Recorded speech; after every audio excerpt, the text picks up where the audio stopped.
यांचा महत्वाकांक्षी प्रकल्प आहे, ज्या एका प्रकल्पामुळे देशाचा आणि महाराष्ट्राच्या आर्थिक विकासाच्या दृष्टिकोनातून आणि देशाला महासत्ता बनवण्याच्या दिशेने एक महत्वाचं पाऊल म्हणजे हे आमचा वाढवण बंदर प्रकल्प आहे।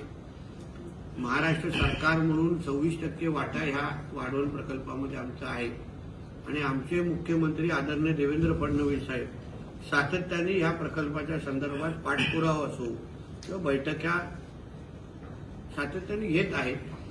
मी या खात्याचा मंत्री म्हणजे बंदर खात्याचा आणि मत्स्य खात्याचा मंत्री असल्यामुळे माझ्या खात्यातल्या अंतर्गत असलेले काही जबाबदाऱ्या आहेत त्याचा प्राथमिक आढावा घेण्यासाठी मी इथे आलो होतो।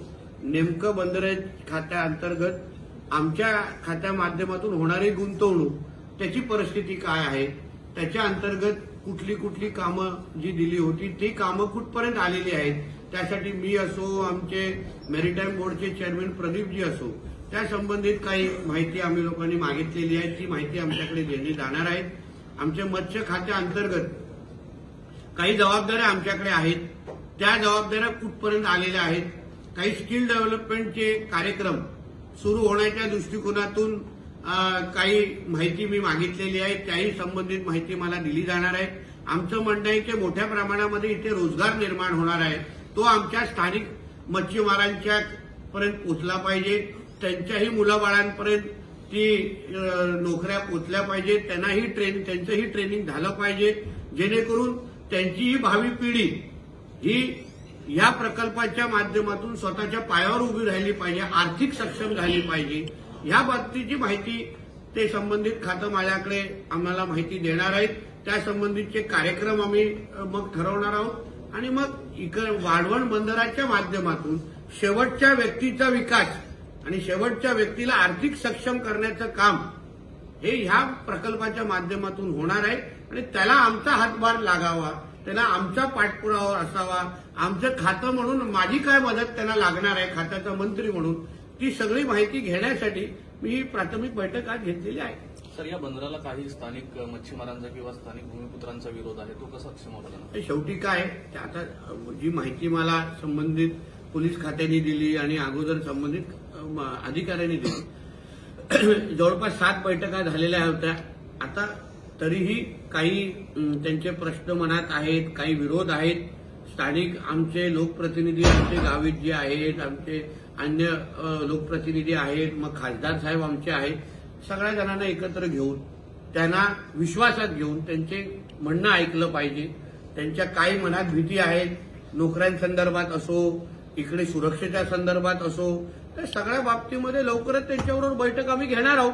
शेवटी आमचे मुख्यमंत्री देवेंद्र फडणवीसजींची भूमिका अतिशय स्पष्ट आहे, ते आम्हाला इकडे सगळ्यांना विश्वासात घेऊनच आम्ही पुढचं पाऊल टाकणार आहोत। आमचं पॅकेज व्यवस्थित पद्धतीने आमचे कलेक्टर असो मुख्यमंत्र्यांची चर्चा करून पॅकेज संदर्भात माहिती त्या लोकांना देतील।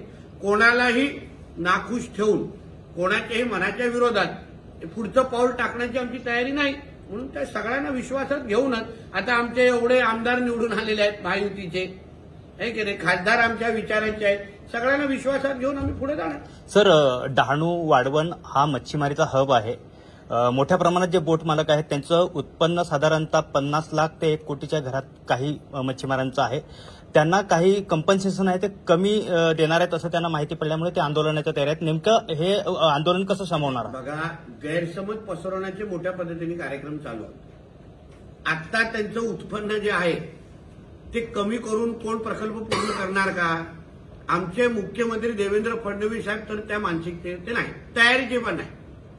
आमची भूमिका शासनाची स्पष्ट आहे, कोणाचंही आर्थिक नुकसान ज्याचं 50 लाख आहे त्याचं कमी करून आम्ही प्रकल्प करू शकतो का? म्हणून मी मच्छीमार बांधवांना पण सांगेन की तुम्ही उगाच कोणाच्या अफवांवर विश्वास ठेवू नका।